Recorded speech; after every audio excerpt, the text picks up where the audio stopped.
জবান দিয়ে আল্লাহর নাম উঁচু করে সকলে আওয়াজ তুলে বলি আলহামদুলিল্লাহ। আরো একবার বলি আলহামদুলিল্লাহ। রব্বানা লাকাল হামদ হামদান কাসীরান তাইয়িবান মুবারাকান ফীহি। আল্লাহ রাব্বুল আলামিনের দরবারে আমরা শুকরিয়া আদায় করলাম যে আল্লাহ সুবহানাহু ওয়া তাআলা আজকে আমাদেরকে কিছু কোরআনের কথা শোনার জন্য বসার তৌফিক দান করেছেন। খুশি হয়েছে মুমিনেরা, বেজার হয়েছে একজন। একটু আওয়াজ করে বলতে হবে সেই নামটা কি? এ তো আপনারা ভালো জানেন। নোয়াখালীর মানুষেরা ইলমের ব্যাপারে, কোরআন হাদিসের ব্যাপারে, আমাদের ওই অঞ্চল থেকে এই অঞ্চলের মানুষেরা কোরআন হাদিসের ব্যাপারে কথা বলার তাদের জ্ঞান গরিমা মাশাআল্লাহ অনেক বেশি। আমরা হলো ঝিনাইদহ কুষ্টিয়া অঞ্চলের মানুষ, আর আপনারা হলেন এই সাইডের মানুষ, চট্টগ্রাম বেল্টের মানুষ। বাট আমি কিন্তু আপনাদের এলাকার জামাই। কি বেজার হইলেন মনে হয়? আমি কিন্তু আপনাদের এলাকার জামাই। পরে বলবো, এখন বলা যাবে না। সম্মানিত হাজিরিন, আসুন আমরা কোরআনুল কারীম থেকে কথা শুনি। আল্লাহ রাব্বুল আলামিনের কাছে আমরা সাহায্য প্রার্থনা করছি। রাসূলুল্লাহ সাল্লাল্লাহু আলাইহি ওয়াসাল্লামের শানে দুরূদ সালাম পেশ করছি যে আল্লাহ সুবহানাহু ওয়া তাআলা পৃথিবীতে একজন মানুষ পাঠিয়েছিলেন। সেই মানুষটি কোটি কোটি বনি আদমকে অন্ধকারাচ্ছন্নময় পথ থেকে জাহান্নামের দিকে ফিরে যাওয়া এই পথ থেকে তাদেরকে ধাবমান করছিলেন।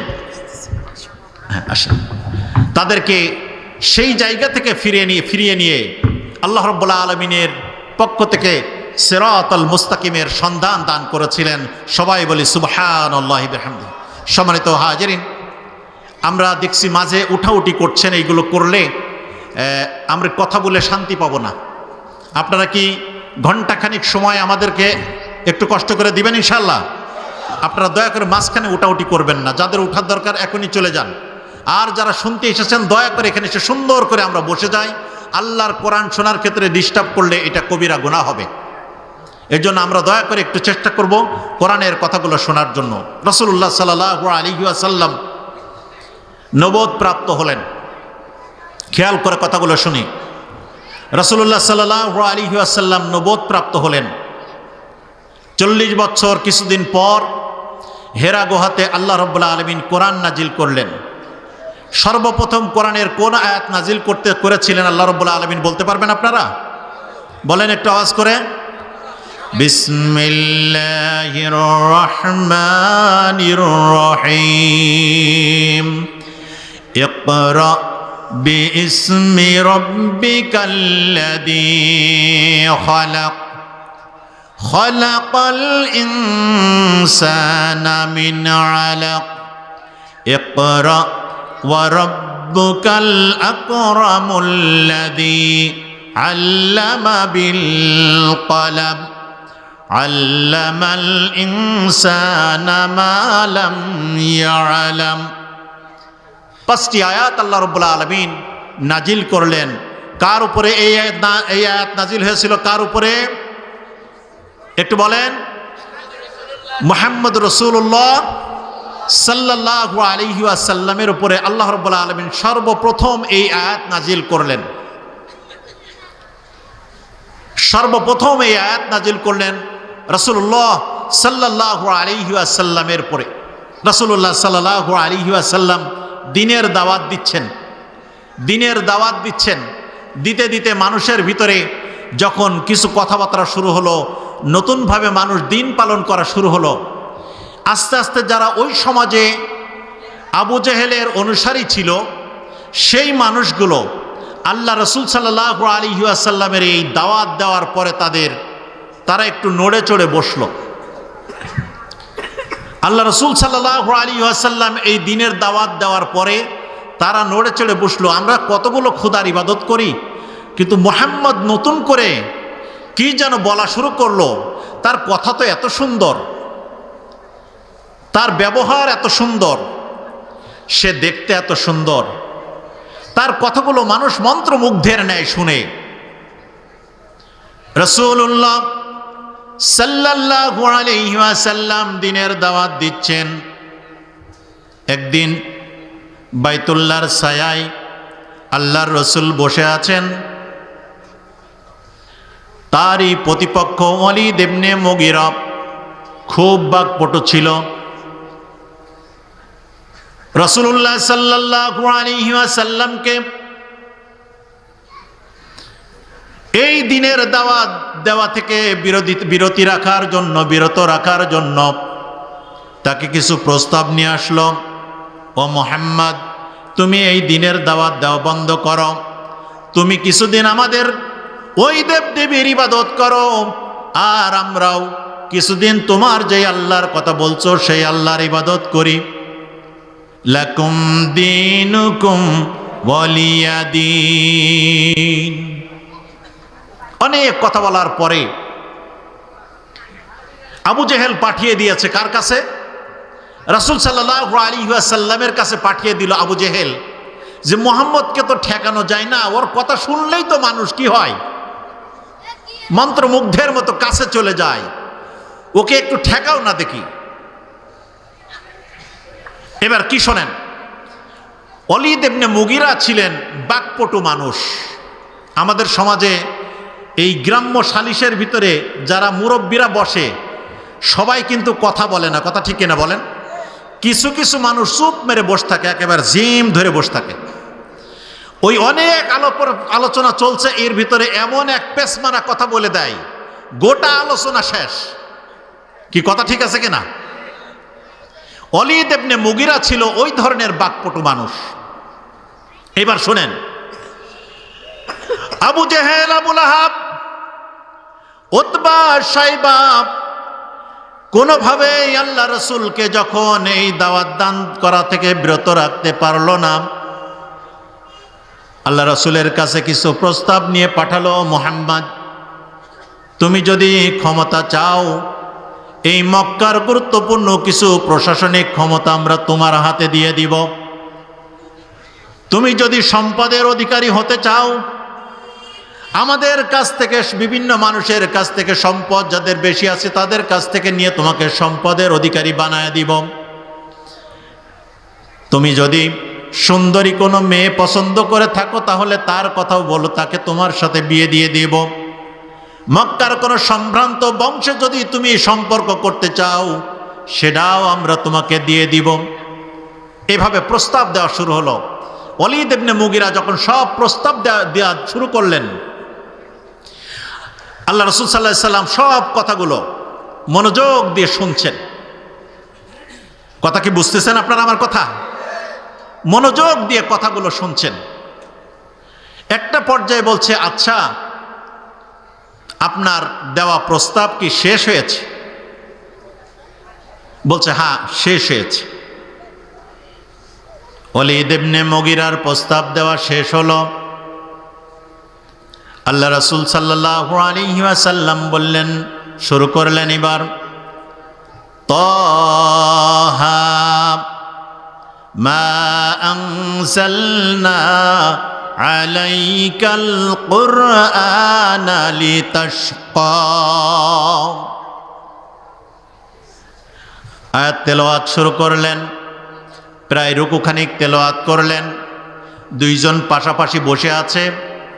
আস্তে করে ওয়ালিদ ইবনে মুগীরা আল্লাহর রসুলের কণ্ঠের তেলাওয়াত শুনে মুগ্ধ হয়ে গেল। আল্লাহ রসুলের কণ্ঠের তেলাওয়াত শুনে আল্লাহ রসুলকে কাবু করার জন্য যে ওয়ালিদ ইবনে মুগীরা সেখানে গেল, ওয়ালিদ ইবনে মুগীরা আল্লাহ রসুলের কথা শুনে আর কোনো কথা বলতে পারল না। পিছনের দিকে হাতটা এভাবে দিয়ে হেলান দিয়ে বসে আছে। আহারে, কি কথা শুনলাম! এত সুন্দর কথা, এত সুন্দর মিষ্টি কথা, এত সুন্দর মিনিংফুল কথা তো আর কোনোদিন শুনি নাই। চুপ মেরে মনটাকে, কথা শেষ হলো তেলাওয়াত। আল্লাহ রসুল বললেন, চাচা, আমার যা বলার ছিল আমি আল্লাহর কিতাব থেকে তেলাওয়াত করে শুনিয়ে দিয়েছি, এরপরেও কি আপনার কোনো কথা আছে? আল্লাহর কিতাব তেলাওয়াত করে শুনিয়ে দিলেন। পিছনের দিকে আমরা যখন অনেক সময় বসে থাকি, অনেক সময় একটু ঠেস দিয়ে বসি না, কথা বলেন? পিছনের দিকে অনেক সময় হাতটাকে একটু পেলা দিয়ে বসি, ঠিক আছে কিনা? আমরা হাতটা পেলা দিয়ে বসি, পেলা দেওয়া বলে তো, পিছনের দিকে দেওয়া অথবা সাইডে দেওয়া। এই যে বসে আছেন অনেকে, এই যে এক মুরব্বী বসা আছে হাতটা চাপ দিয়ে, মনটা আস্তে করে। খুব গুরুত্বপূর্ণ একটা টপিক্সের কথা বলছি, আপনারা একটু খেয়াল করে। আমার কথা তো বুঝতেছেন নাকি? আমাদের ঝিনাইদহ কুষ্টিয়ার ভাষা তুলনামূলক পরিষ্কার, যার কারণে না বোঝার কোনো কারণ নাই। সম্মানিত হাজিরিন, ওলীদ ইবনে মুগীরা আল্লাহ রাসূলের তেলাওয়াত শুনলেন। শোনার পরে আল্লাহ জিবরাইল আলাইহিস সালামের মাধ্যমে কোরআন নাজিল করেছেন কার উপরে? একটু আওয়াজ করে বলতে হবে, কার উপরে? মুহাম্মদ রাসূলুল্লাহ সাল্লাল্লাহু আলাইহি ওয়াসাল্লামের উপরে নাজিল করেছেন। তাহলে যার উপরে কোরআন নাজিল হয়েছে স্বয়ং তিনি তেলাওয়াত করছেন। বিষয়টা কেমন? গুরুত্বপূর্ণ কিনা? রাসূলুল্লাহ সাল্লাল্লাহু আলাইহি ওয়াসাল্লাম তেলাওয়াত করার পরে উনি বলছেন, এবার আবু জেহেলের কাছে উনি গেলেন। মনটা খুব খারাপ, এত বড় বাকপটু মানুষ মুহাম্মাদের কাছে পাঠাইলাম, আমি তো মনে করছিলাম যে মুহাম্মদকে কাবু করে দিয়ে এসেছেন, কিন্তু ভাবটাই যা মনে হচ্ছে। বলছে ওলীদ ইবনে মুগীরা, তোমার চেহারা দেখে মনে হচ্ছে যে মুহাম্মদ যে জাদু করতে পারে সেই জাদুর প্রভাব মনে হয় তোমার উপরে পড়েছে। সবাই বলি নাউজুবিল্লাহ। এরপরে শুনছেন ওলীদ ইবনে মুগীরা আল্লাহ রাসূলের কাছে, আবু জেহেলের কাছে যে এবার বলছে, ইয়া আবা জেহেল ইসমা কওলি, আমার কথা এবার শোনেন। এতক্ষণ ধরে মুহাম্মদের সাথে আমি কথা বলার পরে যে কথা আমি শুনলাম, ওয়াল্লাহি, আরবি ইবারতটা হলো ওয়াল্লাহি, আল্লাহর কসম, ইন্না লাহা লা হালাওয়া। ও আবু জেহেল, আমি মুহাম্মদুর রাসূলুল্লাহ সাল্লাল্লাহু আলাইহি ওয়াসাল্লামের কাছে কথা বলার পরে উনি আল্লাহর পরে নাজিল হওয়া এই কিতাব থেকে যে কথাগুলো শোনালো, ওই কথাগুলো ছিল আল্লাহি ইন্না লাহা লা হালাওয়া। ওই কথাগুলো ছিল মিষ্টি মিশ্রিত, এত চমৎকার চমৎকার হালুয়ার টুকরার মতো মিষ্টি মিষ্টি কথা বলছিল। প্রতিটি কথা আমার হৃদয় ভেদ করে যাচ্ছিল। সুবহানাল্লাহি বিহামদিহি। ওয়াল্লাহি ইন্না লাহা লা হালাওয়া ওয়া ইন্না আলাইহি লা তালাওয়া। যিনি যে কথাগুলো বলছিলেন সেই কথাগুলো মনে হচ্ছে মুক্তামণি খচিত ঝিনুকের ভিতরে আল্লাহ রাব্বুল আলামিনের গোটা আসমান জমিন পরিমাণ সম্পদযুক্ত এক একটি শব্দমালা তিনি বের করছেন। সুবহানাল্লাহ বিহামদিহি। ওয়া ইন্নাহু লামুরিখ। আবু জেহেল শুনে নাও, অচিরেই, ওয়া ইন্নাহু লাহু মুরিখ, অচিরেই মুহাম্মদের পরে জিবরাইল যেই কিতাব যেই কথাগুলো নাজিল করছেন, এই কথাগুলো যদি এইভাবে তার ধারাবাহিকতা অব্যাহত থেকে থাকে তাহলে এই কথাগুলো পত্র পল্লবে সুশোভিত হয়ে গোটা মক্কা মদিনার সীমানা পেরিয়ে পৃথিবীর প্রান্তে প্রান্তে এই কথার আওয়াজ ছড়িয়ে যাবে। চিৎকার করে বলি সুবহানাল্লাহ। ওয়া ইন্না আলা লামুবসির। এবং এর এই গতি কেউ ঠেকিয়ে দিতে পারবে। লাইসা লাহা কালাহাদা কালামুল বাশার, এটা কোনো মানুষের কথা নয়। চিৎকার করে বলে সুবহানাল্লাহ। তাহলে যেই কোরআন থেকে কাফেরের জবাব দিয়েছেন স্বয়ং আল্লাহ রাসূল সাল্লাল্লাহু আলাইহি ওয়াসাল্লাম। আরেকটি কথা বলি, আমার কথায় কি আপনারা কষ্ট পাচ্ছেন? আরেকটি কথা বলি, রাসূলুল্লাহ সাল্লাল্লাহু আলাইহি ওয়াসাল্লাম একদিন বসে আছেন, আবার ওলীদ ইবনে মুগীরা আল্লাহ রাসূলের দরবারে আসলেন। এবার চিন্তা করলেন, আগে তো বিজ্ঞান ছিল না, গবেষণাগার ছিল না, সায়েন্স অ্যান্ড টেকনোলজি ছিল না। একটা মরা পচা হাড় হাড্ডি নিয়ে আল্লাহ রাসূলের দরবারে হাজির হলো। হাতের পরে ওই ওয়ালিদ ইবনে মুগীরা হাড় হাড্ডিগুলো হাতের পরে নিয়ে এটাকে গোড়া ছাতুর মতো করে ফেললেন, গুঁড়া করে ফেললেন, তুষ করে ফেললেন, ফু দিলেন, বাতাসের সাথে উড়িয়ে দিলেন, বাতাসের সাথে মিশে চলে গেল। আল্লাহ রাসূলকে বললেন, ও মুহাম্মদ,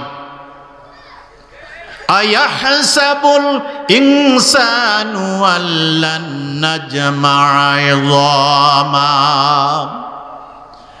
মানুষ মরে পচে হাড় হাড্ডিতে পরিণত হয়ে যাওয়ার পরেও পুনরায় কি তোমার যেই আল্লাহর কথা বলো, পরকালের কথা বলো, বিচারের কথা বলো, পরকালে জবাবদিহি করতে হবে সেই আল্লাহর কাছে আল্লাহর কথা বলো, তাহলে এই যে হাড় হাড্ডিগুলো পচে গলে মাটির সাথে মিশে গেল, বাতাসে উড়ে নিঃশেষ হয়ে গেল, তোমার সেই আল্লাহ, তোমার সেই আল্লাহ এই মরা পচা হাড় হাড্ডি মাটিতে বাতাসে মিশে যাওয়ার পরে সেটাকে আবার একত্রিত করতে পারবে? আমি এই নোয়াখালীবাসীর কাছে জিজ্ঞাসা করতে চাই, আজকে আমরা যেই ফোরামে আছি, যেই বডির স্ট্রাকচার মরে যাওয়ার পরে মাটির সাথে মিশে যাওয়ার পরে আপনার আল্লাহ আমার আল্লাহ কি এই স্ট্রাকচারকে আবার পুনরায় পুনর্জীবিত করতে পারবেন কিনা? পারবেন, এই কথাই বিশ্বাস করেন যারা তারা একটু হাত তুলে তাকবীর দেন তো দেখি। নারায়ে তাকবীর। হাত নামান সবাই। তাহলে আমরা সকলে বিশ্বাস করি আলেম ওলামাদের কাছ থেকে শুনে, কোরআন এবং হাদিস থেকে শুনে। কিন্তু আজ থেকে ১৫০০ বছর পূর্বে যখন বিজ্ঞানাগারের কোনো গবেষণা ছিল না, জানার মতো মানুষের কোনো নলেজ ছিল না, সেই সময় যখন আল্লাহ রাসূলকে এই প্রশ্ন করা হলো, আল্লাহ রাব্বুল আলামিন কোরআনুল কারীমের ভিতরে কি সুন্দর করে সূরা কিয়ামার ২য়-৩য় নম্বর আয়াতে আল্লাহ রাব্বুল আলামিন সুন্দর করে বলে দিলেন, কাফেরের প্রশ্নের জবাবে, সুয়ালে মুকাদ্দারার জবাবে আল্লাহ রাব্বুল আলামিন বলে দিলেন, আয়াহসাবুল ইনসানু আল্লান নাজমা'a ইযামা বালা কাদিরিনা আলা আন নুসাব্বিয়া বানানা। কাফেররা প্রশ্ন করলো, মুহাম্মদ, সবাই বলি সাল্লাল্লাহু আলাইহি ওয়াসাল্লাম, মানুষ মরে পচে হাড় হাড্ডিতে পরিণত হয়ে যাওয়ার পরে তোমার ওই আল্লাহ এই মরা পচা হাড় হাড্ডি কি আবার পুনর্বিন্যাস করতে পারবে? সুয়ালে মুকাদ্দারের জবাবে আল্লাহ রাব্বুল আলামিন আরশে মুআল্লা থেকে জিবরাইল আলাইহিস সালামের মাধ্যমে গোটা দুনিয়ার কাফের সম্প্রদায়, গোটা দুনিয়ার ম্যানকাইন্ডের পরে যাদের বুদ্ধি বিবেক আছে তাদের জন্য জানিয়ে দিলেন, শুধু পারবেন তো শুধু পারবেনই না, বালা কাদিরিনা আলা আন নুসাব্বিয়া বানানা। সবাই বলেন আল্লাহু আকবার। আল্লাহ রাব্বুল আলামিন বলছে পারবেন তো পারবেনই না। মানুষের আঙুলের আগায় যে ফিঙ্গারপ্রিন্ট আছে, আমরা পাসপোর্ট করতে গেলে, এনআইডি করতে গেলে আঙুলের কি দেওয়া হয়? কথা বলেন। সারা পৃথিবীর ভিতরে একজন আঙুলের ফিঙ্গারপ্রিন্টের সাথে আরেকজন আঙুলের ফিঙ্গারপ্রিন্ট মিলবে? আওয়াজ করে বলেন, মিলবে? আল্লাহ সুবহানাহু ওয়া তাআলা কোরআনুল কারীমের ৭৫ নম্বর সূরা কিয়ামার ২ এবং ৩ নম্বর আয়াতে আল্লাহ রাব্বুল আলামিন কি সুন্দর করে এই ফিঙ্গারপ্রিন্টের আয়াত, আজ থেকে ১৫০০ বছর পূর্বে আমার নবীর কাছে প্রশ্ন করা হয়েছিল, মানুষ মরে পচে হাড় হাড্ডিতে পরিণত হয়ে যাওয়ার পরে ওই মানুষকে কি আবার পুনরায় তোলা সম্ভব হবে? আল্লাহ রাব্বুল আলামিন জিবরাইলকে নোটিশ করে বলে দিলেন, বালা কাদিরিনা আলা আন নুসাব্বিয়া বানানা। হ্যাঁ, হবে হবে হবে তো অবশ্যই হবে, শুধু হবেই না, এই আঙ্গুলের আগায় যে ফিঙ্গারপ্রিন্ট ছিল সেই ফিঙ্গারপ্রিন্টের তালিকা ধরে ধরে প্রতিটি বনি আদমকে কিয়ামতের ময়দানে আবার উত্তোলন করা হবে। সুবহানাল্লাহ। সম্মানিত হাজিরিন, তাহলে আমাদেরকে কি ওই আল্লাহর কথা কি স্মরণ করা লাগবে না ভুলে যাওয়া লাগবে? আমরা যারা পেশায় আছি, ব্যবসা করি, জব করি, বিচার করি, এজলাসে বসি, চাকরি করি, বাকরি করি, বিদেশে যাই, দেশে থাকি, প্লেনে চলি, সাগরে থাকি, যত জায়গায় থাকি না কেন, পরিবারের কাছে মাত্র ৮-১০টা প্রশ্নের উত্তর দেওয়ার জন্য কিন্তু আমার এত পেরেশান। আমার কথাটাকে একটু বোঝার জন্য, আপনাদের সন্তান হিসেবে বলছি, আমার কথাগুলোকে একটু বোঝার জন্য খোরাক দিচ্ছি। আমি আপনাদের মতো এত বিজ্ঞ জ্ঞানী মানুষ নই, কিন্তু খোরাক দিয়ে কথা বলছি। স্ত্রী সকালে উঠে বলল, মাস শেষ হয়ে গেল, বাচ্চার স্কুলের ফি দেওয়া লাগবে, টাকার প্রয়োজন। শহরে যারা থাকে, মাস শেষ হয়ে যাওয়ার সাথে সাথে যেই বাড়িতে আপনি আছেন ভাড়াটিয়া এসে সিগন্যাল দেয়, মাস শেষ হয়ে গেছে, 7 তারিখের ভিতরে 10 তারিখের ভিতরে টাকা দেওয়া লাগবে। স্বামী যখন ব্যবসায় চলে গেল, অফিসে চলে গেল, চাকরির জায়গায় চলে গেল, ওই সময় স্ত্রী বলে দিল, আগামী 10 তারিখের ভিতরে বিদ্যুৎ বিল দেওয়া লাগবে, ঘরের ভাড়া দেওয়া লাগবে, পানির বিল দেওয়া লাগবে, স্কুলের ছেলের বেতন দেওয়া লাগবে, মেয়ের চিকিৎসা খরচ লাগবে, আমাদের খাওয়া দাওয়ার জন্য টাকা পয়সা লাগবে। কথা ঠিক কিনা বলেন? এই 5-7টা 10টা প্রশ্নের উত্তর দেওয়ার জন্য আপনার আমার কলিজা ছিঁড়া সন্তান বাংলাদেশ থেকে হাজার হাজার মাইল দূরে যে এইবার হজ করতে যেয়ে দেখলাম, আরে 52 ডিগ্রি সেলসিয়াস তাপমাত্রা। কত ডিগ্রি? 52 ডিগ্রি সেলসিয়াস তাপমাত্রার ভিতরে আমার আপনার কলিজার টুকরা সন্তান, যারা গ্রামে কাজ করতো না, রাস্তায় রাস্তায় ঘুরে বেড়াতো, এই ছেলেগুলা মসজিদে নববী এবং হারামের যে চত্বর, ওখানে তো পানি এবং ছায়া বলতে কিছু নাই। 42 ডিগ্রি তাপমাত্রা হলো মাথার উপরে, এরপরে দাঁড়িয়ে আছে হলো পিচ ঢালা কালো রোডের উপরে, একটা সিঙ্গেল ড্রেস পরানো, পার বোঝা থেকে মাথা পর্যন্ত তার ভিতরে বাতাস ঢোকার কোনো সুযোগ নাই। আমার মনে হয় যে ওর গোটা শরীরটা প্রতিদিন একবার করে সিদ্ধ হয়। পরিবারের মুখে একটু হাসি ফুটানোর জন্য আমার কলিজার টুকরা সন্তান 40 তলা 50 তলা বিল্ডিং এর পরে মাজায় রশি বেঁধে সে পরিশ্রমের কাজ করে, রাস্তায় দাঁড়িয়ে দাঁড়িয়ে ঝাড়ু দেয়, অনেক কষ্টের হাট পরিশ্রম করে।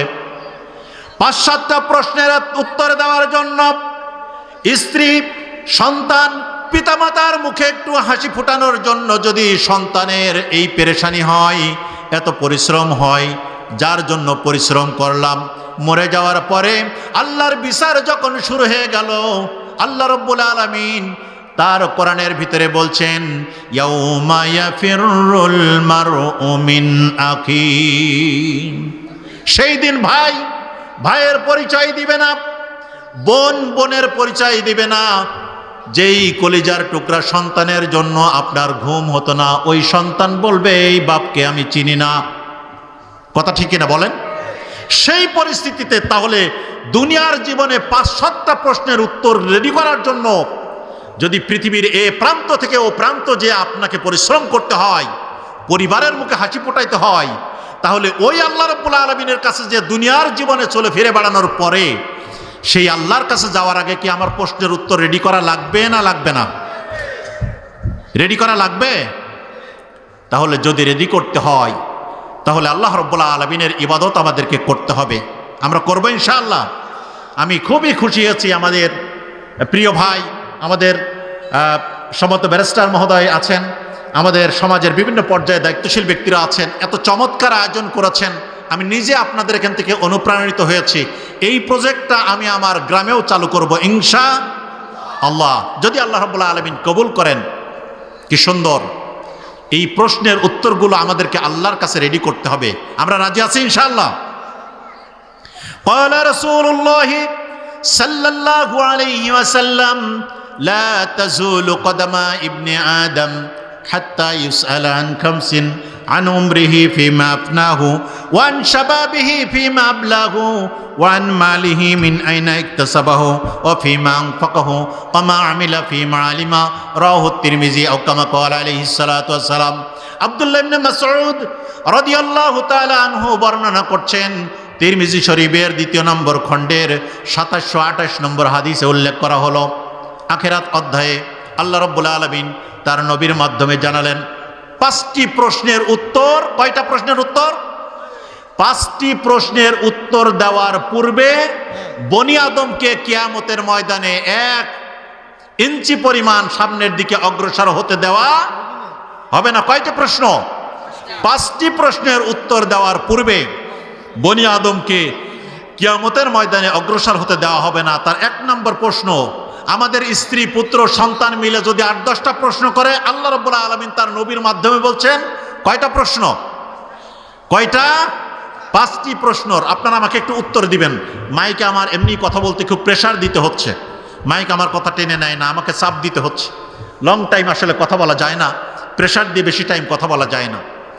সাউন্ড সিস্টেমটা নিশ্চয় বাইরে থেকে শোনা যাচ্ছে, কিন্তু আমার কানে কথা আসছে না। যাই হোক, আপনারা কি শুনতে পারেন আমার কথা? সম্মানিত হাজিরিন, রাসূল সাল্লাল্লাহু আলাইহি ওয়াসাল্লাম বলছেন, মানুষ মরে যাওয়ার পরে, কবরে রাখার পরে, সল জবাব হয়ে যাওয়ার পরে 5টি প্রশ্নের উত্তর দিতে হবে। কয়টা? 1 নম্বর প্রশ্ন, আন উমরিহি ফিমা আফনাহু, শ্বাস যেদিন তোমাকে আমি দিয়েছিলাম আর যেদিন তোমার শ্বাস আমি অফ করে দিয়েছি, অর্থাৎ জন্ম থেকে মৃত্যু পর্যন্ত গোটা জিন্দেগিটা তুমি কিভাবে ব্যয় করে এসেছো, গোটা জিন্দেগিতে কিভাবে আমল করে এসেছো, তার একটি জবাব তুমি আমাকে দাও। এই প্রশ্নটা চাইবে, উত্তরটা চাইবে কে? একটু কণ্ঠ উঁচু করে বলেন, চাইবেন কে? আল্লাহ সুবহানাহু ওয়া তাআলা চাইবেন যে গোটা জিন্দেগিটা, জন্মের পর থেকে মৃত্যু পর্যন্ত গোটা জিন্দেগিটা কোন পথে ব্যয় করেছো তার একটু উত্তর দাও।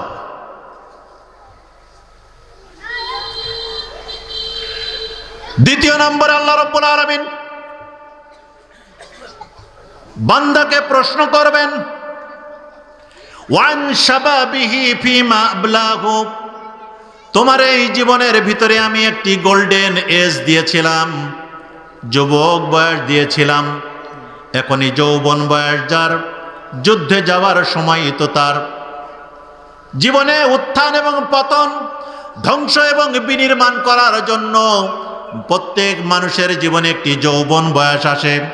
18 পর থেকে 35-40 পর্যন্ত এই সময়টা আল্লাহ রাব্বুল আলামিন বললেন, তার নবীর মাধ্যমে জানালেন, ওয়ান শাবাবিহি ফিমা আবলাহু, তোমাকে আমি একটি যৌবন বয়স দিয়েছিলাম, এই যৌবন বয়সে তুমি কি কি কাজ করেছিলে, কোথায় গোপন গভীর রজনীতে কার সাথে পরকীয়া করেছিলে, কাকে খুন করার পরিকল্পনা করেছিলে, কার পরে জুলুম করার সিদ্ধান্ত নিয়েছিলে, কার বাড়িতে গোপনে চাঁদাবাজি করেছিলে। তোমার কাছে মনে হয় তোমার মতো ফেরেশতার মতো মানুষ আর এই এলাকায় নাই, কিন্তু আমি আল্লাহ রাব্বুল আলামিনের কাছে গোপন এবং প্রকাশ্যে সব খবর আমি আল্লাহ রাব্বুল আলামিনের কাছে রেকর্ড আছে। ওয়ান শাবাবিহি ফিমা আবলাহু, যৌবন বয়সটাকে তুমি কিভাবে ব্যয় করে এসেছিলে, ওই যৌবন বয়সের হিসাব তুমি আমার কাছে পেশ করো। আল্লাহ রাব্বুল আলামিন তার হাবিবের মাধ্যমে অন্য একটি হাদিসের ভিতরে বলছেন, কিয়ামতের ময়দানে যখন আরশের ছায়া ছাড়া, আল্লাহ রাব্বুল আলামিনের সেই আরশের ছায়া ছাড়া কিয়ামতের ময়দানে আর সেখানে কোনো ছায়া থাকবে না। সাবাতুন ইউযিল্লুহুমুল্লাহু ফি যিল্লিহি ইয়াওমা লা যিল্লা ইল্লা যিল্লুহু, ইমামুন আদিলুন, তার 1 নম্বর হলো ন্যায়পরায়ণ শাসক, ওয়া শাবুন নাশাআ ফি ইবাদাতিল্লাহ, ওই যুবক যে গভীর রজনীতে, যখন মানুষের এই ইয়াং জেনারেশন ফেসবুক টিপাটিপিতে হাতের আঙুল দিয়ে জিনা করে, হাতের আঙুলের সাথে তার চোখ জেনা করে, চোখের সাথে সাথে তার মেধা জেনা করে, মেধার জেনা করার সাথে সাথে তার আত্মা জেনা করে, আত্মা জেনা করার সাথে সাথে তার যৌনাঙ্গ জেনা শুরু করে। কথা ঠিক কিনা বলেন? আল্লাহ রাব্বুল আলামিন দ্বিতীয় নম্বর প্রশ্ন করলেন, ওয়ান শাবাবিহি ফিমা আবলাহু, যৌবন বয়সে তুমি কোথায় কি কাজ করেছিলে? সবগুলোর রেকর্ড আমার কাছে আছে, কিন্তু তুমি একটা হিসাব আমার কাছে দাও। 3 নম্বর প্রশ্ন, রাসূলুল্লাহ সাল্লাল্লাহু আলাইহি ওয়াসাল্লাম বললেন, ওয়ান মালিহি মিন আইনা ইকতাসাবা, তুমি যে সম্পদ উপার্জন করেছিলে ওই সম্পদ উপার্জনের পদ্ধতিটা কি ছিল? অফিমা আনফাকাহু, এবং যেই সম্পদ তুমি ব্যয় করেছিলে ওই সম্পদ ব্যয়ের পদ্ধতিটা কি ছিল সেটারও একটি হিসাব দাও। 4 নম্বর প্রশ্ন হয়ে যাওয়ার পরে আল্লাহ রাব্বুল আলামিন তার হাবিবের মাধ্যমে ফাইনাল কোশ্চেন জানিয়ে দিলেন। আলেম ওলামাদের কাছ থেকে, বাপমার কাছ থেকে, উস্তাদের কাছ থেকে, মুরব্বীদের কাছ থেকে যা শুনেছিলে, কোরআন এবং সুন্নাহর আলোকে যেই কথাগুলো শুনেছিলে, এই কথাগুলো যতটুকু জানতে সেই আলোকে তুমি আমল করে এসেছিলে কিনা? কয়টা প্রশ্নের কথা বললাম? আপনারা উত্তর দিবেন। 1 নম্বর প্রশ্ন কি হবে? জন্ম থেকে মৃত্যু পর্যন্ত গোটা জীবনের আমলটা দাও। চাইবেন কে? বলেন। চাইবেন হলো আল্লাহ রাব্বুল আলামিন। দুনিয়ার আদালতে মিস ইনফরমেশন দিয়ে কিছুর এদিক ওদিক করা যায়, কিন্তু আল্লাহর কাছে কি করা যাবে? তাহলে তার দলিল লাগবে তো। আল্লাহ সুবহানাহু ওয়া তাআলা, আমাদের ব্যারিস্টার সাহেব আমাকে পাশে বসে হেল্প করছেন, হায়াকাল্লাহ বারাকাল্লাহ, অনেক সুন্দর, উনি অনেক কোরআনের আয়াত জানেন, মাশাআল্লাহ। আমরা ওনার জন্য দোয়া করি, আল্লাহ রাব্বুল আলামিন তাকে এই এলাকার ইসলামের খাদেম বানায় দাও, বলে আমিন। সম্মানিত হাজিরিন, আল্লাহ রাব্বুল আলামিন কি ভয়ঙ্কর কথা কোরআনে বলছে, আমি কি শোনাবো আপনাদের এই কথাগুলো? জাফরি উস্তাদের কথা শুনতে এসেছেন, আমার কথা তো আপনাদের শুনে ভালো লাগবে না, কিন্তু কোরআনের কথা তো শুনবেন আপনারা ইনশাআল্লাহ। আল্লাহ রাব্বুল আলামিন বড়ই কঠিন হবে, বড়ই কঠিন হবে আসলে সেই সময়টা।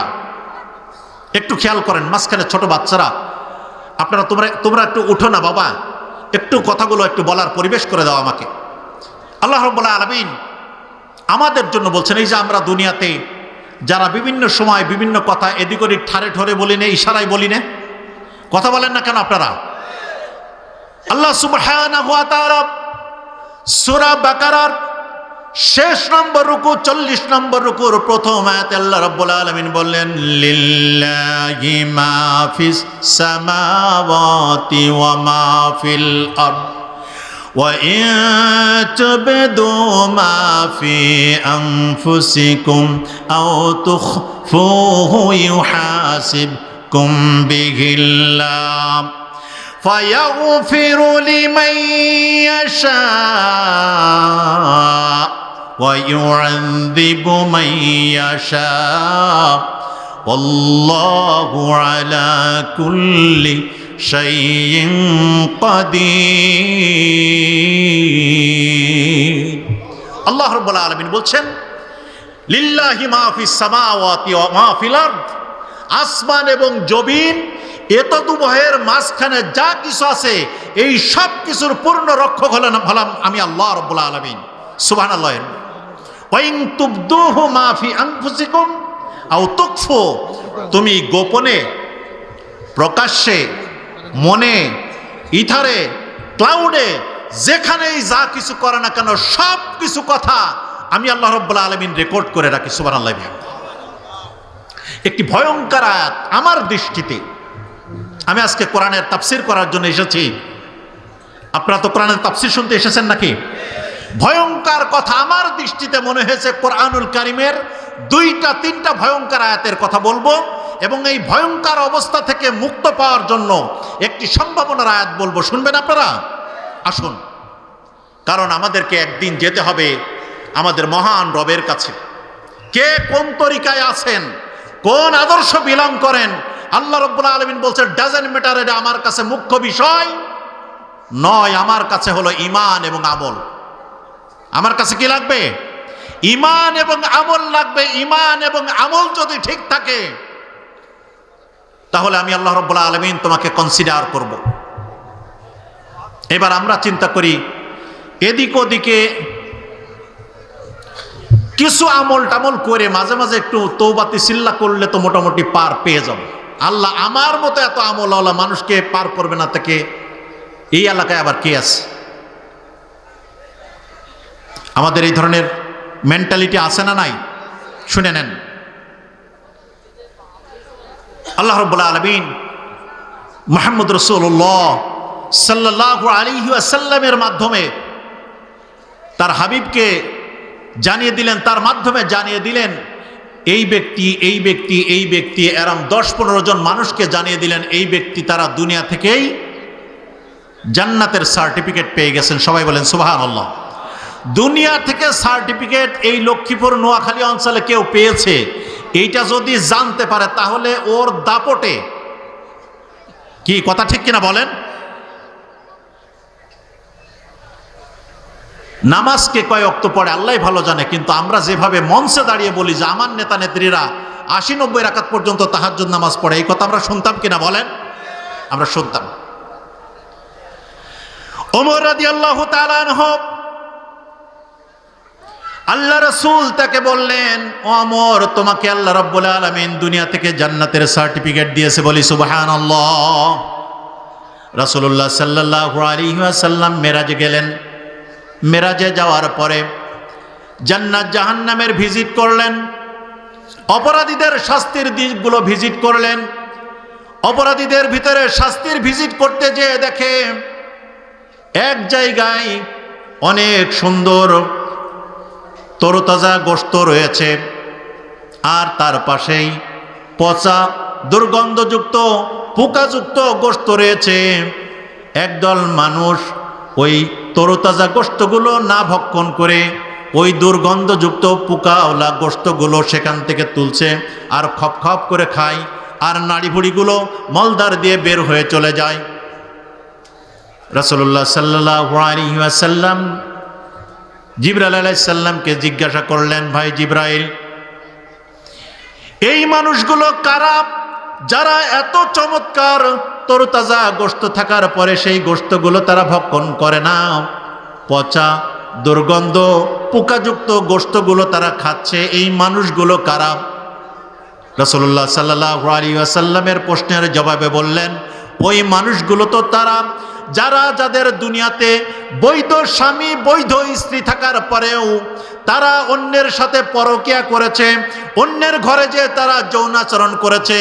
আল্লাহ রাব্বুল আলামিন কিয়ামতের ময়দানে ওই পাপের সাথে সংশ্লিষ্ট মানুষগুলো, জিনাকারগুলোকে আল্লাহ রাব্বুল আলামিন ভালো খাবারের পরিবর্তে ওই জাহান্নামের পোকাযুক্ত গোশের ব্যবস্থা আল্লাহ তাদের করে দিয়েছেন। সবাই বলি নাউজুবিল্লাহ। সেখান থেকে ভিজিট করে আসলেন।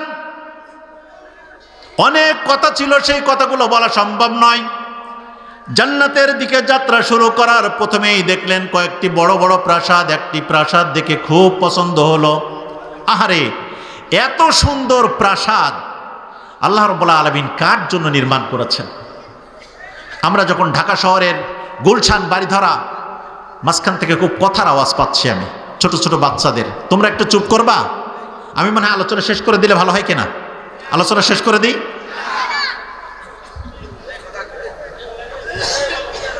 আল্লাহ রাব্বুল আলামিন রাসূলুল্লাহ সাল্লাল্লাহু আলাইহি ওয়াসাল্লাম, জি চুপ করেন আপনারা সকলে, আমরা চুপ করেন, কথাটা আমরা শুনে নিই। রাসূলুল্লাহ সাল্লাল্লাহু আলাইহি ওয়াসাল্লাম জান্নাতের ভিতরে ভিজিটে গেলেন। ভিজিটে যাওয়ার পরে দেখলেন যে এত সুন্দর প্রাসাদ কার জন্য নির্মাণ করা হয়েছে।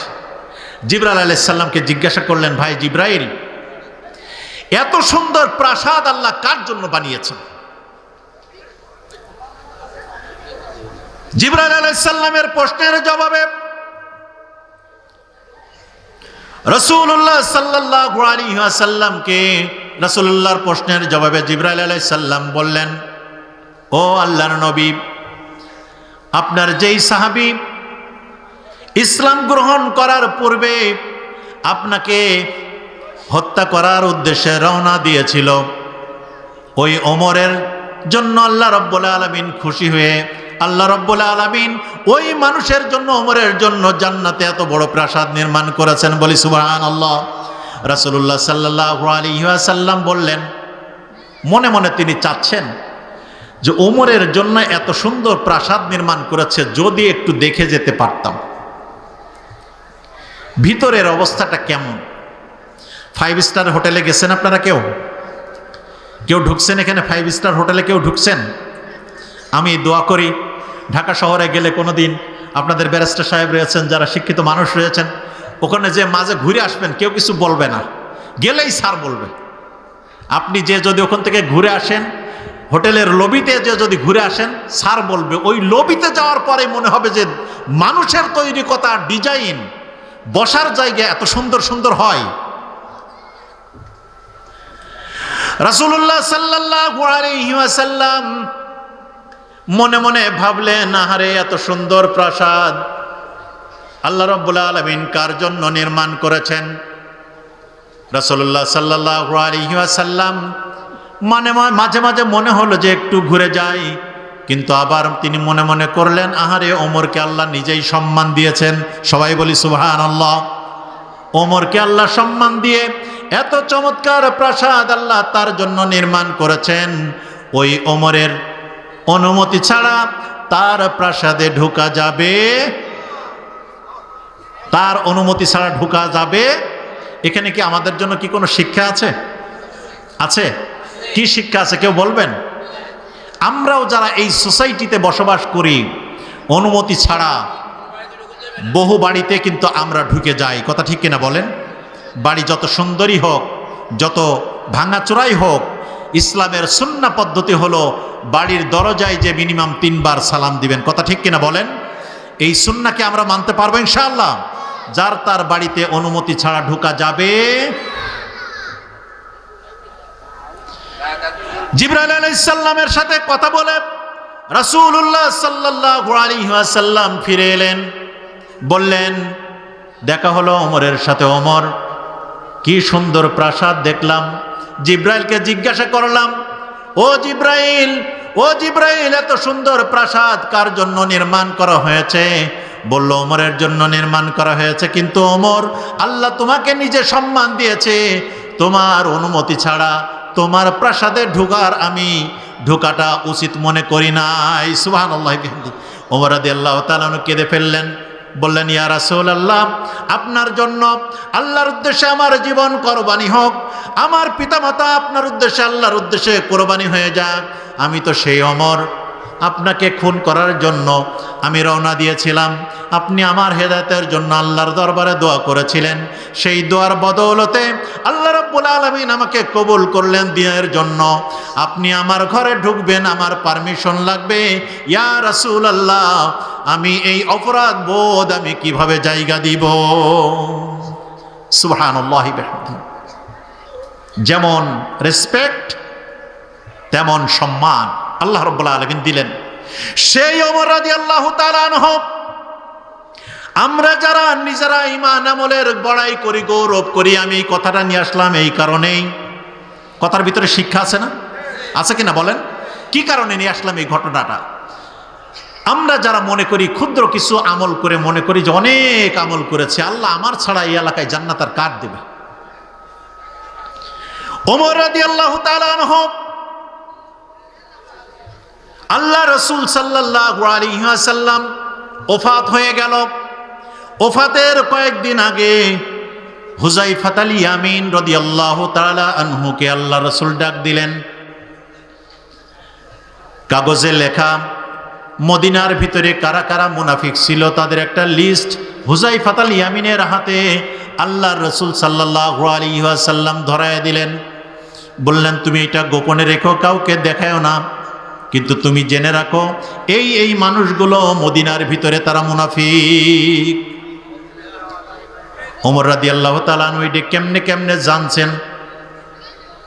খলিফাতুল মুসলিমিন, দ্বিতীয় খলিফা ইসলামের ওমর রাদিয়াল্লাহু তাআলা আনহু গভীর রাত্রের, সৌদি আরবে আপনারা যারা গেছেন দেখবেন একটু ভোর রাত্রে, একটু বেশি রাত্রে ফজরের নামাজ হয়। আমাদের দেশে তো একটু বেশি দেরিতে, এখন প্রায় 5টা 50-55 জামাত হচ্ছে, কথা ঠিক কিনা বলেন? আর সৌদি আরবে 5টার দিকেই জামাত হয়ে যায় এখনকার এই টাইমে, অর্থাৎ প্রায় 1 ঘন্টা আগে জামাত হয়। নামাজ আদায় করলেন। আস্তে করে কাউকে কিছু না বলে হুযায়ফা ইবনে ইয়ামিনের বাড়িতে গেলেন। আস্তে যেয়ে তালিকা রেখেছেন আল্লাহ রাসূল সাল্লাল্লাহু আলাইহি ওয়াসাল্লাম যেন বিয়াদবি না হয়। হুযায়ফা ইয়ামিনকে আস্তে করে ডাক দিয়ে বললেন, ভাই হুযায়ফা ইয়ামিন, আল্লাহ রাসূল সাল্লাল্লাহু আলাইহি ওয়াসাল্লাম মদিনার এই জায়গাতে এই এরিয়ার ভিতরে কিছু মুনাফিকের নাম উল্লেখ করে দিয়েছেন। তোমাকে আমাকে একটু বলবে ওই নামের তালিকার ভিতরে আমি ওমরের নামটা আছে কিনা, তুমি আমাকে একটু বলবে। সুবহানাল্লাহ। যাকে দুনিয়া থেকে আল্লাহ রাব্বুল আলামিন তার নবীর মাধ্যমে জান্নাতের সার্টিফিকেট দিলেন, এই আমলাওয়ালা মানুষ বলে যে আমার ভিতরে আমার নামের এই তালিকার ভিতরে আমার নামটা আছে কিনা একটু বলবে। কি সতর্কতা! সেই ওমর রাদিয়াল্লাহু তাআলা আনহু আবু বকর রাদিয়াল্লাহু তাআলা আনহুকে বললেন, ও আমার ভাই আবু বকর, আল্লাহ তোমার পরে এত বেশি খুশি হলো, এত বেশি খুশি হয়েছেন আমার আল্লাহ তোমার উপরে। আমার জীবনে যত আমল করেছিলাম সব আমলগুলো ও আবু বকর আমি তোমার আমল নামায় দিয়ে দিতে চাই। শুধুমাত্র মক্কা থেকে যেই রাত্রে আল্লাহ রসুল হিজরত করে মদিনার উদ্দেশ্যে পাঠিয়েছিলেন, ওই যাওয়ার এই সময়ের ভিতরে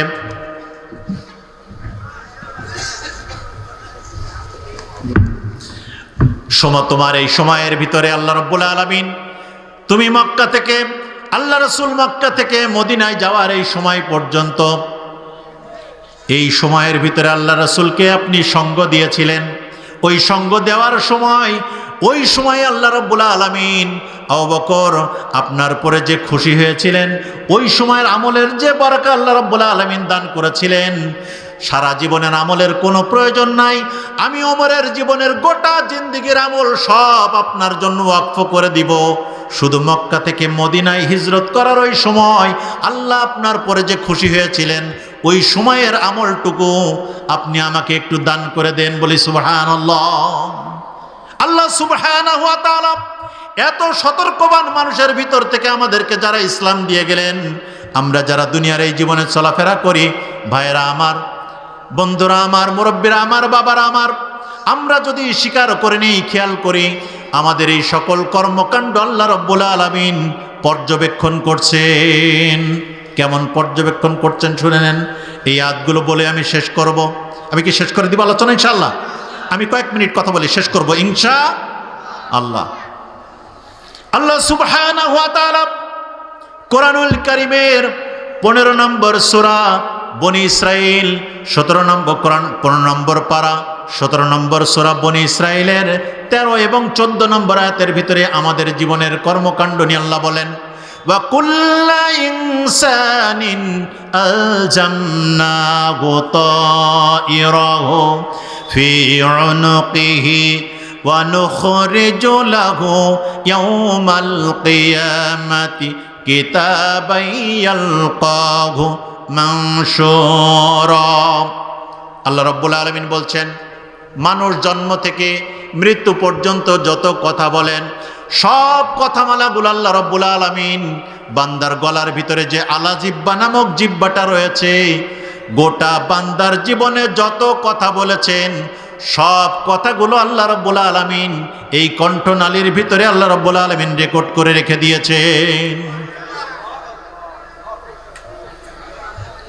وَنُخْرِجُ لَهُ يَوْمَ الْقِيَامَةِ كِتَابًا يَلْقَاهُ مَنشُورًا। কিয়ামতের দিন প্রত্যেক বনি আদম জন্ম থেকে মৃত্যু পর্যন্ত, একটু খেয়াল করি, জন্ম থেকে মৃত্যু পর্যন্ত একজন মানুষ জীবনে যেখানে যা কথা বলেছে সব কথাগুলোকে আল্লাহ কি রেকর্ড করে রাখতে পারেন? বিশ্বাস আছে? সব কথাগুলো আল্লাহ রেকর্ড করে রাখতে পারেন। সেই আল্লাহ রাব্বুল আলামিন কি বলছেন? ওয়া নুখরিজু লাহু ইয়াওমাল কিয়ামাতি কিতাবান ইয়ালকাহু মানশুরা। কিয়ামতের দিন প্রত্যেক মানুষের জীবনের সব কথামালাগুলোকে অডিও এবং ভিডিও সহ প্রত্যেকের আমলনামা গলায় আল্লাহ রাব্বুল আলামিন ঝুলিয়ে রেখে দিবেন। যেই দিনের জন্য যেই কথাগুলো হয়েছিল সব কথাগুলো সেখান থেকে বাজতে থাকবে। আল্লাহ রাব্বুল আলামিনের পরের আয়াতে বলছেন 14 নম্বর আয়াতে, ইকরা কিতাবাকা, পড়ো তুমি তোমার আমলনামা, ওয়া কাফা বিনাফসিকা আল ইয়াউমা আলাইকা হাসিবা, পড়ো তুমি তোমার আমলনামা আর তুমি তোমার নিজেকে জিজ্ঞাসা করো আজকে তুমি জান্নাতে যাবে না জাহান্নামে যাবে। ডিসিশন আপ টু ইয়ার্স, সিদ্ধান্ত তোমার। এখানে আমার কোনো ইন্টারফেয়ার করার কোনো সুযোগ নাই। আল্লাহ রাব্বুল আলামিন এই আয়াত যদি আমরা সত্যিকার অর্থে বুঝে থাকি, এখন আমাদের মনে হইতে পারে যে দূর কবে কোন কথা বলছিলাম, এটা আল্লাহ কেমনে নিয়ে আসবে, এটার কোনো সম্ভাবনা কি আছে? আমরা যারা দুনিয়ার এই স্বাভাবিক সময়ের ভিতরে ডিবি অফিসের সাথে যাদের মোটামুটি যোগাযোগ হয়েছে কোনো ঘটনার প্রেক্ষিতে, এই যে আপনাদের নোয়াখুলের সম্ভবত হাইমসরে না কোথায় একটা ঘটনা ঘটছিল না, কি একটা ধর্ষণের ঘটনা ঘটছিল, হ্যাঁ সুবর্ণচরে, রাইট। এই প্রথমে কিন্তু কেউ ধরা পড়ে নাই, কিন্তু ডিবি স্বরাষ্ট্র মন্ত্রণালয় থেকে যখন বলা হয়েছে ওই এলাকার মোবাইল নেটওয়ার্কের টাওয়ারকে টাচ করে এই সময়ের ভিতরে ওই মোবাইলে কে কার সাথে কি কথা বলেছে ওই কথাগুলোকে তোমরা একটু রেকর্ড আকারে বের করো। ঘটনা কি আপনারা জানেন?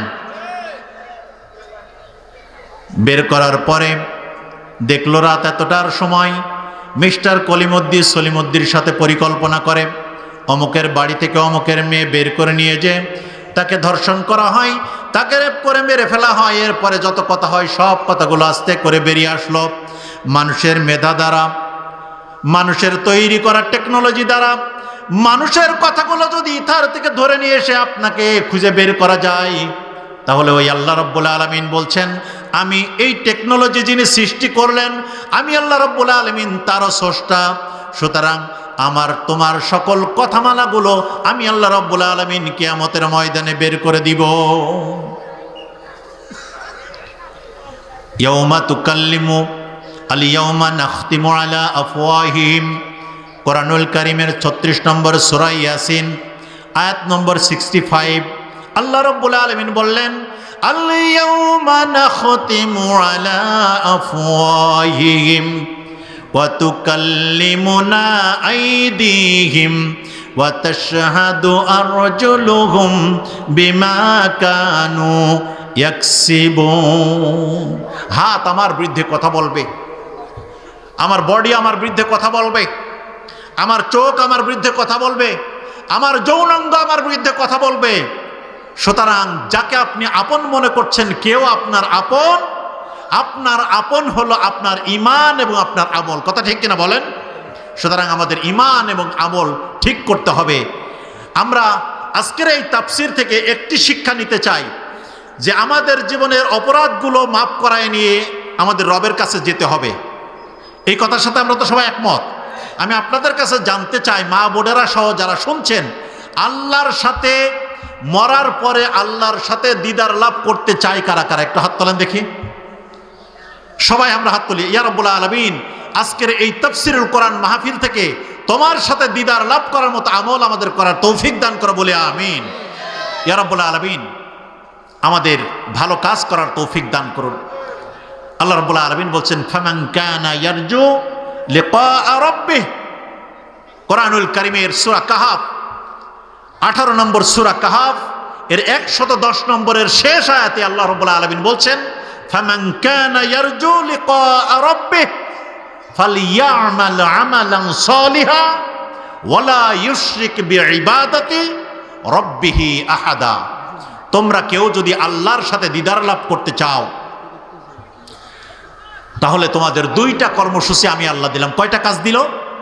দুইটা কাজ। 1 নম্বর ফালইয়ামাল আমালান সালিহা, সকল ধরনের সৎ কাজ করতে হবে, কোনো খারাপ কাজের সাথে আমার কোনো সম্পৃক্ত থাকতে পারবে না। আর ওয়ালা ইউশরিক বিইবাদাতি রাব্বিহি আহাদা, এবং আল্লাহ রাব্বুল আলামিনের সাথে কাউকে শরীক করা যাবে। আলহামদুলিল্লাহ, এই দিক থেকে আমি জানি না এই এলাকার অবস্থাটা কেমন। এই এলাকার মানুষ কবরে মুরগি টুরগি খুব বেশি দেয় না, দেয় এই শিরক জাতীয় নাই, আমি জানি যতটুকু জানি। আমাদের সহ উত্তরবঙ্গের এই যে ব্রাহ্মণবাড়িয়া এরিয়াতে, সিলেট এরিয়াতে এবং এই খুলনা বেল্টের কিছু এরিয়াতে, আহারে খানজাহান আলীর মাজারে যে, শাহজালালের মাজারে যে মহিলা পুরুষদের কি যে অবস্থা, মনে হয় যে খানজাহান আলী তার ছেলে দেওয়ার জন্য, মেয়ে দেওয়ার জন্য ওখানে বসে আছে। সন্তান দেওয়ার মালিককে, নেওয়ার মালিককে আল্লাহ রাব্বুল আলামিন। সুতরাং শিরক করা যাবে না। আর আমলে সলেহ করতে হবে, সৎ কাজ করতে হবে। মানুষের হক নিয়ে সিনিমিনি খেলা যাবে না। আমাদের দেশের মানুষেরা এই জায়গায় কম্প্রোমাইজ করতে চায় না। আল্লাহ রাব্বুল আলামিন করুণা করে আমার মেধা দিয়েছেন, মেধার পাশাপাশি কিছু ক্ষমতা দিয়েছেন, মেধার পাশাপাশি কিছু অর্থ দিয়েছেন, মেধার পাশাপাশি কিছু নেতৃত্ব দিয়েছেন, কর্তৃত্ব দিয়েছেন। যখন আল্লাহ রাব্বুল আলামিন এইগুলো দেয়, তখন আমরা দেমাগী হয়ে যাই, অহংকার করে ফেলি এবং আল্লাহ রাব্বুল আলামিনের সেই কথাগুলোকে অগ্রাহ্য করে আমরা জুলুমের পথ বেছে নেই। কথা ঠিক কিনা বলেন? আমরা এই কাজগুলো করি, এই কাজগুলো করা যাবে না। আমাদের দেশের খুবই দুঃখজনক একটি বিষয়, এই কথাটা বলে আমি শেষ করতে চাই। আমাদের দেশের ইকোনমি ডেভেলপের জন্য কৃষকের ছেলেরা, গ্রামের সাধারণ মানুষের ছেলেরা, মেয়েরা দেশে বিদেশে পাড়িয়ে যে ফরেন রেমিটেন্স সংগ্রহ করে। এই এলাকায় তো প্রচুর মানুষ বিদেশে থাকে। আমি যতটুকু জানি, আমি আমার নানা শ্বশুর বাড়ি ফেনীর দাগনভূঞা চিনেন আপনারা? আমি জানি তাদের বাড়িতে মুন্সি বাড়ি, একটি বড় পরিবার, 24-25 জন মানুষ, এর ভিতরে পুরুষ আছে, তার ভিতরে 20 জনই হলো দেশের বাইরে। তো অধিকাংশ পরিবারেই বিদেশে থাকে, সাধারণ মানুষের, সাধারণ পরিবারের সন্তানেরা। তাহলে আমাদের দেশের খাবার যোগাচ্ছে আমাদের দেশে কৃষকেরা। এদেশের 18 কোটি মানুষের খাবারের যোগান আল্লাহ তাদের মাধ্যমে দিয়েছেন। সুতরাং মানুষের মুখে খাবার তুলে দেওয়ার জন্য কৃষকেরা অবদান রেখে চলেছেন। বিদেশ থেকে ফরেন রেমিটেন্স নিয়ে আসার জন্য কৃষকের ছেলে মেয়েরা অবদান রাখছেন। কথা ঠিক কিনা? আমরা যারা কাপড় পরছি, এই যে গায়ের এই কাপড়, মাথার টুপি, আপনার গায়ে যে জামা কাপড়, এই গার্মেন্টসের চাকা চালু রেখে সেখানেও আমাদের দেশের গ্রামের সাধারণ পরিবারের ছেলে মেয়েরা যে অর্থনীতির চাকা শক্তি চালু রাখে। কথা ঠিক কিনা বলেন? কিন্তু আমরা যারা কত অকৃতজ্ঞ, খাবার যোগাচ্ছে আল্লাহর ইচ্ছায় কৃষকের ছেলেমেয়েরা, বিদেশ থেকে মাথার ঘাম পায়ে ফেলে টাকা নিয়ে এসে দেশে টাকা নিয়ে আসছে আমাদের গরিব মানুষের ছেলেমেয়েরা, গরিব পরিবারের সন্তানেরা। আমার পণ্যের কাপড় তৈরি করার জন্য তারা গার্মেন্ট সেক্টরকে উজ্জ্বল করে রেখে দেশের ইকোনমির চাকাকে বুলন্দ করে রাখছেন। সেও সাধারণ পরিবারের, গরিব মানুষের সাধারণ পরিবারের সন্তানেরা। কথা ঠিক কিনা বলেন? কিন্তু আমরা যারা রাজনীতির নামে, ব্যবসার নামে, অর্থনীতির নামে যারা একটু বড় চেয়ারে বসে যায়, এই মানুষগুলো দেশের টাকা বিদেশে কোটি কোটি, হাজার হাজার কোটি টাকা বিদেশে পাচার করে। কথা ঠিক কিনা বলেন? আল্লাহ রাব্বুল আলামিন বলছেন, আমি ছাড় দিই কিন্তু দিন শেষে ছেড়ে দিই না। আমরা এই ইতিহাসগুলো চোখের সামনে দেখছি। সুতরাং দেশের প্রশ্নে, স্বাধীনতা এবং সার্বভৌমত্বের প্রশ্নে আমরা দল মত বুঝি না, সবার আগে দেশ। কথা ঠিক কিনা? সবার আগে মুসলমান হিসেবে আমার ঈমান, এরপরে দেশের সন্তান হিসেবে আমার দেশ হলো 1 নাম্বার। এই দেশের বিরুদ্ধে যদি কোনো ষড়যন্ত্র হয়, কোনো চক্রান্ত হয়, তাহলে দল মতের ঊর্ধ্বে এসে আমাদের সকল ষড়যন্ত্র মোকাবেলা করতে হবে। রাজি আছেন আপনারা?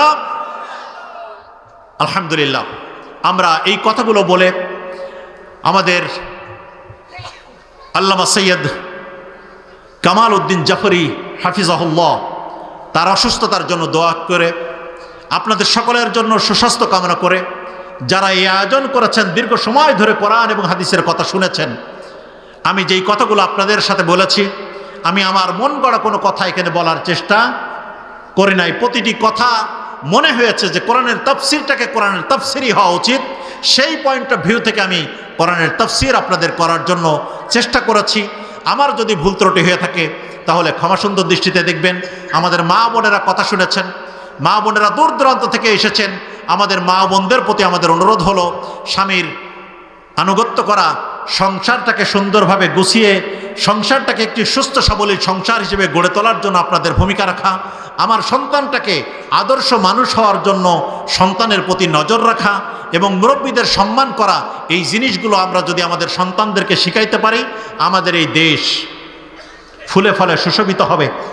আমাদের এই দেশ, এই গ্রাম থেকে উঠে যাওয়া সন্তানগুলো দেশ পরিচালনা করবে, বিশ্ব পরিচালনা করবে।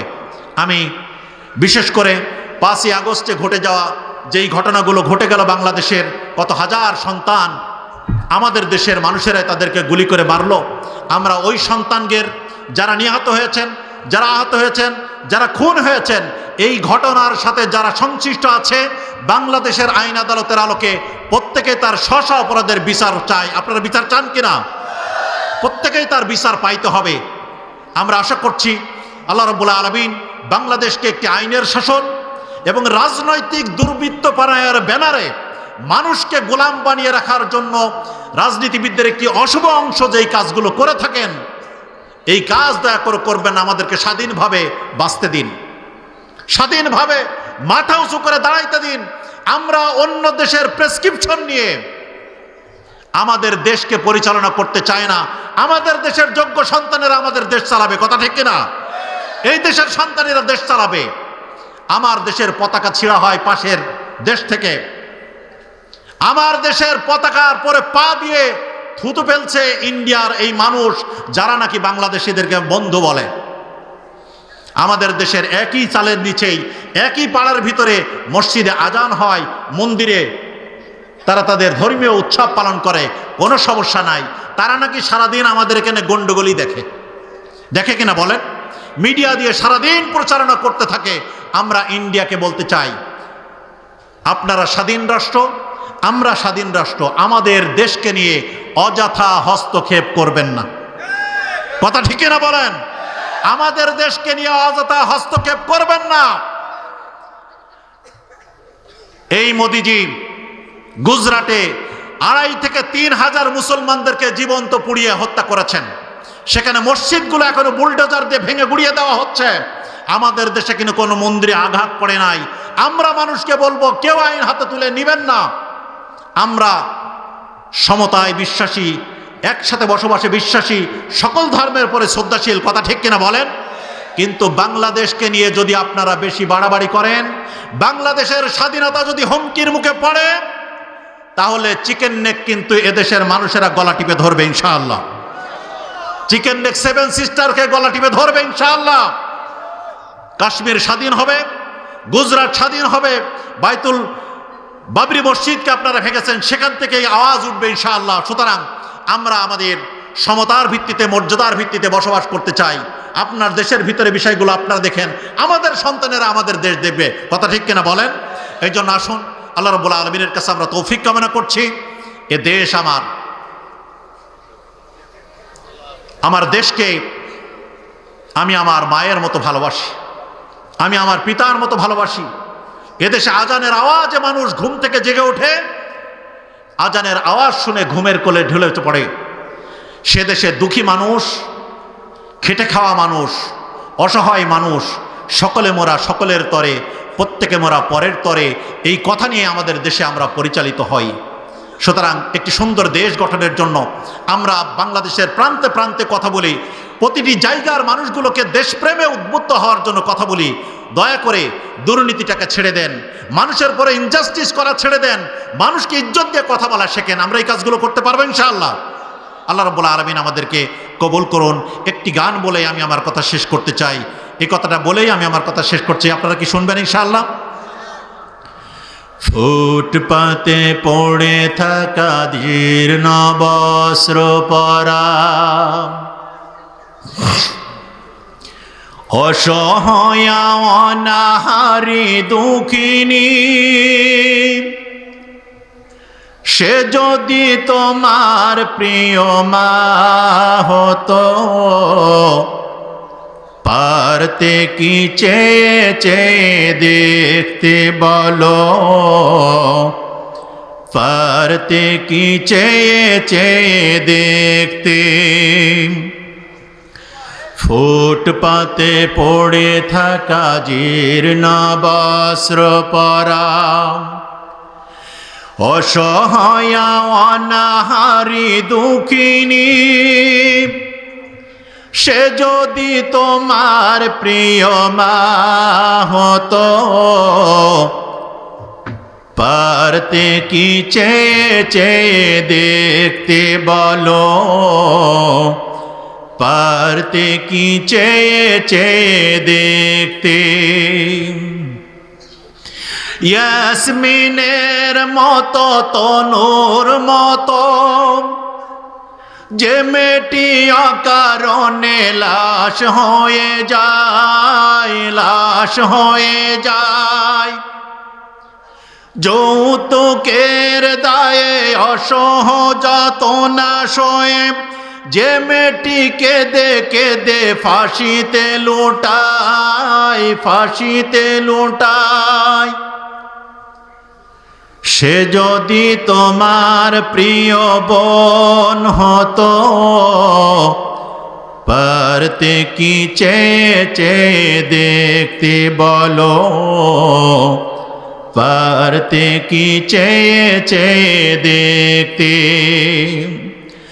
কনকনে ঠান্ডাতে মেঘের হিমেল শীতে যে মেয়েটি কেঁদে কেঁদে মাটিতে লুটায়, মাটিতে লুটায়, সে যদি তোমার প্রিয় মেয়ে হতো, পারতে কি চেয়ে চেয়ে দেখতে বলো, পারতে কি চেয়ে চেয়ে দেখতে। যে বয়সে হেসে খেলে যায় শিশু স্কুলে, সে বয়সে একটি ছেলে কাগজ টুকায়, কাগজ টুকায়, সে যদি তোমার প্রিয় ছেলে হতো, পারতে কি চেয়ে চেয়ে দেখতে বলো, পারতে কি চেয়ে চেয়ে দেখতে। ফুটপাতে পড়ে থাকা পূর্ণ জীর্ণ বস্ত্র পরা অসহায় অনাহারী দুঃখিনী, সে যদি তোমার প্রিয় মা হতো, পারতে কি চেয়ে চেয়ে দেখতে বলো, পারতে কি চেয়ে চেয়ে দেখতে। আলহামদুলিল্লাহ, আলহামদুলিল্লাহ। আমরা অনেক সময় কথা বলেছি, আমাদের আজকের মাহফিলের কার্যক্রম হয়তো প্রায় শেষ পর্যায়ে এসেছে। আপনাদের আর কোনো কথা? জি জি, সংক্ষিপ্ত কথা বলে প্রোগ্রাম শেষ